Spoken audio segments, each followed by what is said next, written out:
You can be successful and impact no one. But if you're significant, you're impacting many people. When you have the chance, when you have the time, always give back. This is how you pass the torch. If you don't have nobody to do that, how was your program, or how, as a people, can we move forward if we're not together? We have been working in empowering people. Now the tables have turned on us. They're transforming their own communities. 15 years later, the community is now healthy to say that we have been empowered and we are now having enough courage to transform our own community.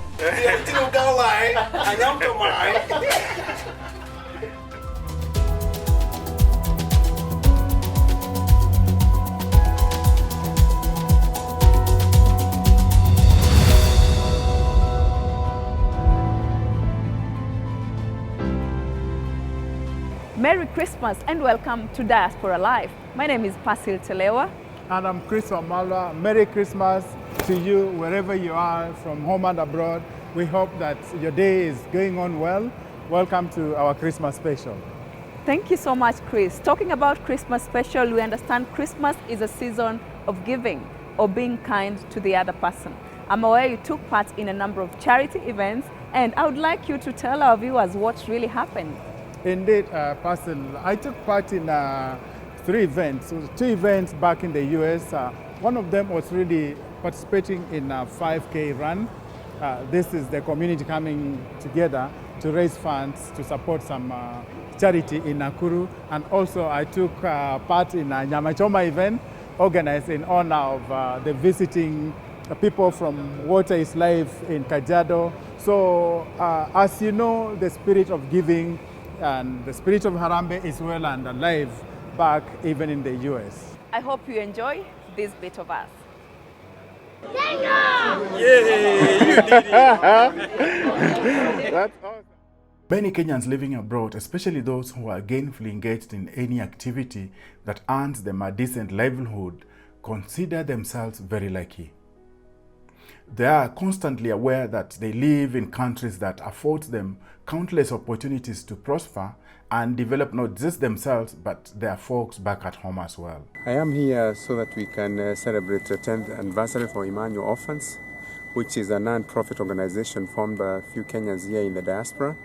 And basically what we do is try and reach out to those kids in Kenya who have issues raising school fees. As most of the people may be aware, maybe Americans may not, school may be partially subsidized in Kenya by the government, but the majority of the kids that we support go to boarding schools, which is in itself a very good thing, because when they go to school they are guaranteed of 3 hot meals every day. They wear the same uniforms, so nobody is going to look at them any differently or judge them for whom they are. Why do you think it's very important for the diaspora to give back to the community that made them who they are in the first place? I think it is only right and morally responsible for you to give back to your society. That's the only way we'll be able to reach out to more, that will be able to reach others. Basically, when you reach out to one, it becomes a domino effect. You don't know how many they will help. And we have had stories of kids telling us, you guys have become my parents. When I'm able to stand on my own feet, I'll be able to reach out more beyond my own family. So it's important that we continue to do this. And this comes from the Harambee spirit, from where we come from. Most of the people who are here came here through fundraising from our friends and our family members. This is the reason why at the end of every year, as Christmas season kicks in almost every state that has a significant number of Kenyans, you'll find many organizing themselves either in religious worship places or state parks to raise funds to support charities back at home. It's early morning on a beautiful late fall weekend in Glasgow, Delaware, just a few miles from my home. Those of us who live near gather at our local park to support Regina Kariuki, our compatriot who has organized a 4K miles run to raise funds to support one of the charities she recently founded during the COVID-19 pandemic. My name is Regina Rithi, the founder of Upendo United Foundation. Upendo is a Swahili word that means love, and our desire is to fulfill humanity's greatest commandment of loving one another using our core values of love, give, serve, and connect. Our mission is to support orphans and vulnerable children with education, food, clothing, shelter, and medical needs. I shipped a container from here to convert it into a library. That library will be used for these kids to be able to access books, both hard copy, which we have shipped over 3,000, and also virtually. I do have 2 connections so far from here, US. Those 2 individuals are willing to teach kids in Kenya computer coding and computer repairs from here. Giving back to charities or supporting the less fortunate in society is in the DNA of every Kenyan, especially those born and raised in Kenya, where the Harambee spirit, a policy of pulling resources together to support charitable activities, is a way of life. But for those born and being raised in the US, today also provides a great opportunity for the organizers to pass on life lessons on the importance of giving. But with that, I want to also invite Louis Nixon here. The reason I have him, as I continue to share the story of Upendo, I talked to Nixon a couple weeks ago, and one of the things that sat with me is how he's learned the power of giving back. And today, I feel it's important for us to be able to teach, not just run, but let's teach these kids the power of giving back. And with that, I welcome Nixon here. Thank you, Regina. Thank you. So I won't take too much time. I know everyone's excited about running 3 miles, right? So we'll get to it. So like she said, we connected like 2 or 3 weeks ago, and I thought we were going to be talking about real estate, right? And we talked about God and giving, right? Which is much more exciting than real estate. So in that discussion, I told a story of her when I was in high school, about 16 years old. I was playing basketball. And you kids, you probably know when games are on, you'll see people line up for the national anthem, not Pledge of Allegiance, but national anthem. And during the national anthem, I would always close my eyes and I would pray and say, God, if you help me, I promise I'll give the glory back to you. Meaning, you help me, I'll give it back in the way that you want me to give it back, right? And so I believe in that moment, what I really was asking God, and I didn't realize this until I got older, was that I wasn't asking God to be successful, I was asking God to be significant. And there's a difference. Successful is a personal thing, right? You can be successful and impact no one. But if you're significant, you're impacting many people, right? And so that's what you all are doing here today, right? When you finish this 3.1 miles, you're gonna feel an instant of success, right? But that'll go away after a minute or two. But what you're doing here to help Regina and Upendo will last for a long time, which is significance. So for you young kids, you're gonna hear people say, hey, you gotta be successful, and you want to, right? But tell yourself, I want to be significant, meaning when I'm in class, I want to help other kids. When I'm in sports, I want to help other kids on the team. It's not just about me, all right? So have fun. I'm looking forward to meeting all you guys, and thank you, Regina, for having me. The Ubuntu spirit of I am because we are, and that for whom much is given, much is also expected, is still alive and well among the Kenyan diaspora. This is the give back. This is every coach that I had tells me, when you have the chance, when you have the time, always give back. This is how you pass the torch, like Regina said, passing the torch. If you don't have nobody to do that, how was your program, or how as a people can we move forward if we're not together? It's all about togetherness. It doesn't matter race, creed, whatever you are. We all human beings at the end of the day. All right? Especially around these times. We have to come together. Yeah, so I've been going to Kenya for the last maybe 4 years and have developed some very good friendships with men there. And once I started going, I just wanted to keep going back. I will be there January through March of 2022.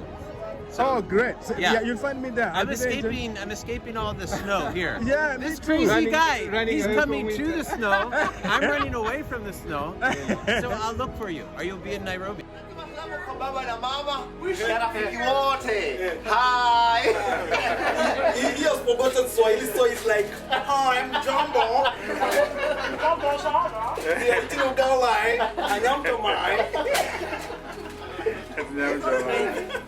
A few miles away from Glasgow Park in the city of Bear, A few Kenyans also gathered to welcome a Kenyan family from Kajiado County that is visiting the US to thank those Americans who have supported their Water for All initiative under the Water for All program that is based in Kajiado County. Hello. I'm Colleen Neithran, the U.S. Program Director for Water is Life Kenya. So while Joyce is over and Marasha are working over in Kenya, putting the wells in and working on the livestock as a business and all the water projects, and, I'm here in the U.S.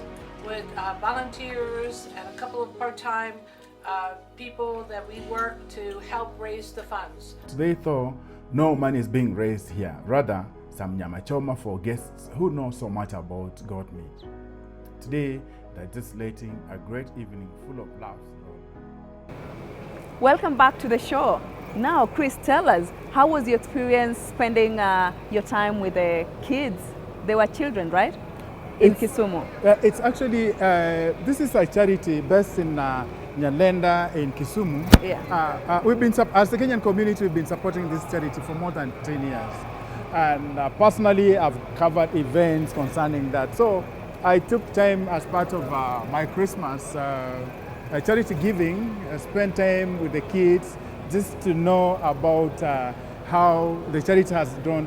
One thing I would like to mention, personally, before even we roll the tape, is this charity is wholly supported by Americans.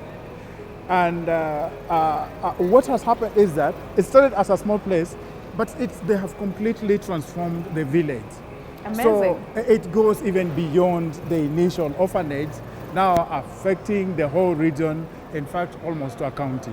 Wow. Very interesting story. So interesting. After driving for more than 7 hours from Nairobi, we arrive in Kano Plains Nyamasaria Center in Molem Village near Ragumo Chiefs Camp, where founder and director of Maisha International, Beatrice Williamson Atieno, is making her speech after assembling the local community to raise money to relocate and expand a healthcare clinic that now serves not just the Maisha campus, but the whole village. In America. In America. I've known this beautiful girl for more than 10 years. Yes. I've been a friend of Maisha for more than 10 years. I've attended meetings, fundraisings in America. In Oklahoma. The last one in Oklahoma, when our beautiful young men and women came and entertained Americans. It's my honor to be here today, to spend this day at Maisha. I really wanted to know where Maisha is and how our kids are doing. Yes. Like somebody said, I know for sure that Maisha has transformed not just only this small area here. The reach for Maisha goes beyond this area. Lodwar. In fact, even beyond Kisumu. Now it's a countrywide thing, and I can't be proud of any other person than her. We live in the diaspora. For most of us, we are privileged to live in places like America, where $10 make a big difference. Mm-hmm. It can transform somebody's life. For the first time in 15 years, our community have caught the vision, and we are hosting our first annual fundraiser here to relocate our medical clinic from where it is situated. As I said earlier, our medical clinic is situated next to our classes. And when we built this hospital in the beginning of our inception, it was built to serve our students.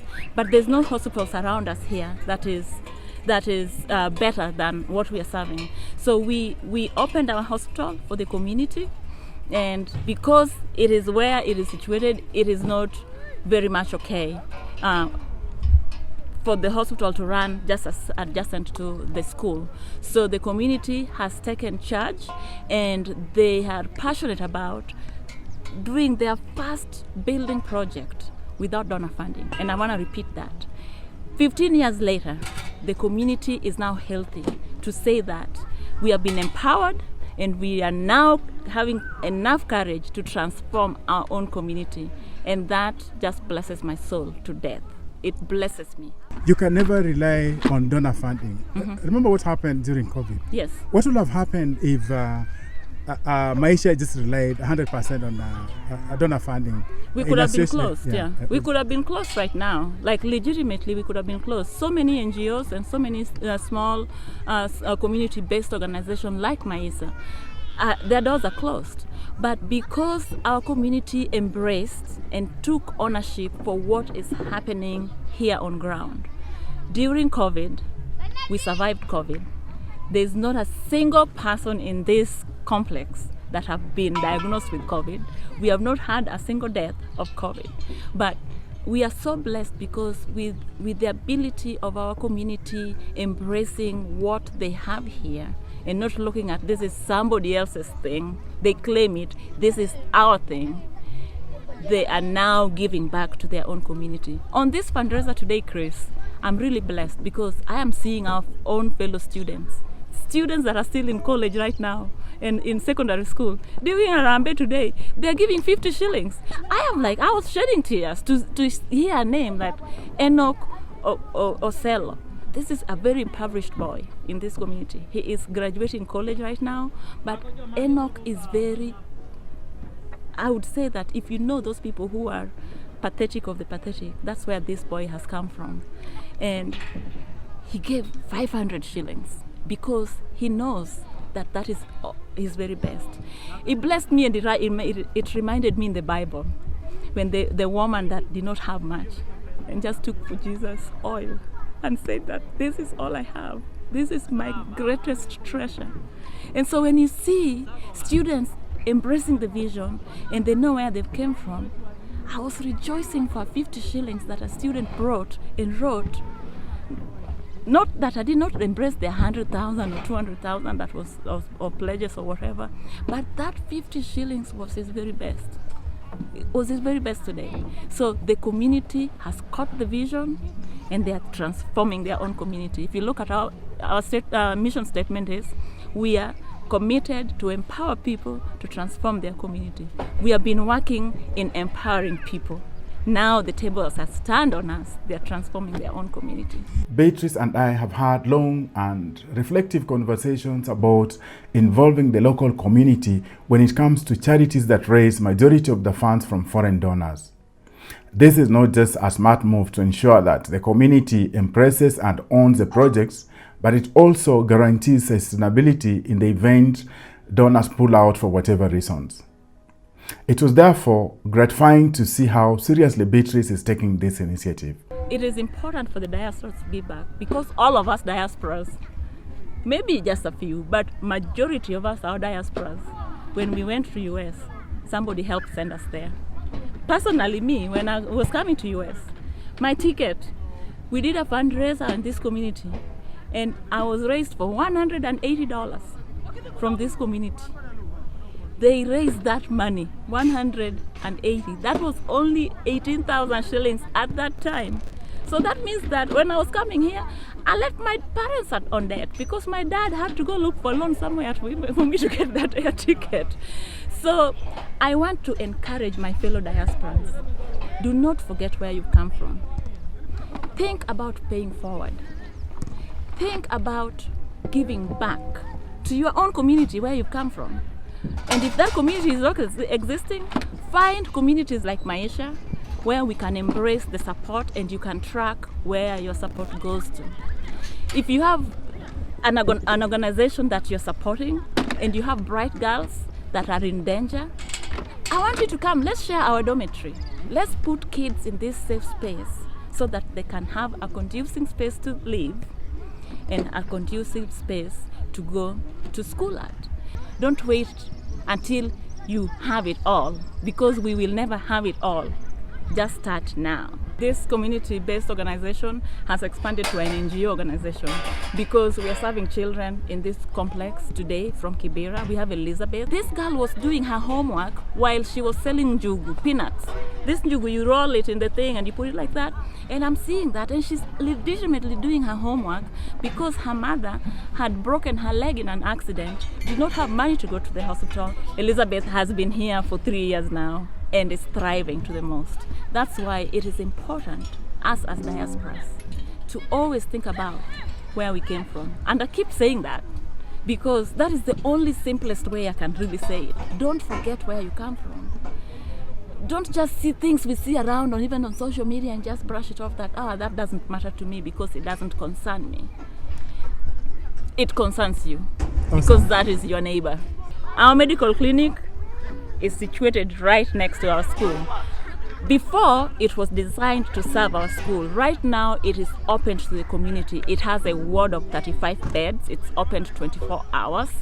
And we are serving people from 25 kilometers radius away. And these people walk sometimes or take bicycle. So it's a community-based medical clinic that is an inpatient, outpatient. We have 100 plus people living with HIV/AIDS that we support in our clinic. We have 72 people living with children under 18 with disabilities that we care for. Right now, mental health is one of the biggest things that we see that the people living with the disabilities are struggling with the most. And besides HIV/AIDS and besides people living with disabilities, we also have 60 children under 18 living with sickle cell disease in our medical clinic here that we care for.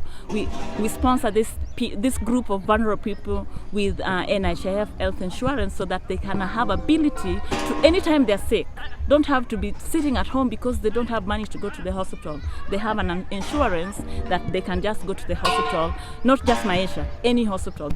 I'm gonna give a shout out all my friends in USA. Merry Christmas, Happy New Year. I love you guys. If you're a supporter of Maisha, this is what you help do. Chris is on ground today, and this is actually what you guys help do. A lot of diasporas partner with Maisha in different ways. Some of you actually sponsors our kids here in school. I know diasporas that pick up 3 or 4 kids. Continue doing that so you can give us ability to continue serving most of these vulnerable kids. That was a really nice piece from you, Chris. I think you can give me an overview of how you used to spend Christmas back then in Kenya and how it has been since you moved to the US, because you've really changed. So I don't know if America has changed me or I've changed.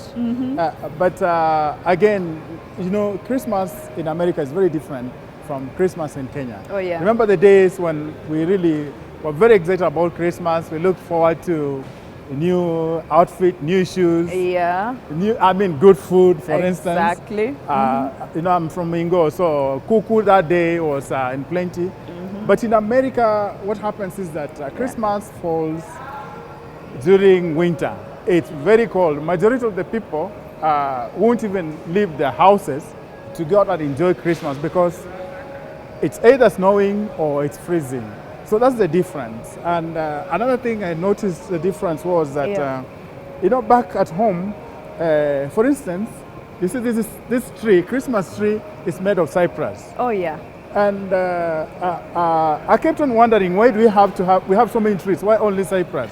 When I went to America, I realized they use this because during winter, every tree completely dies off.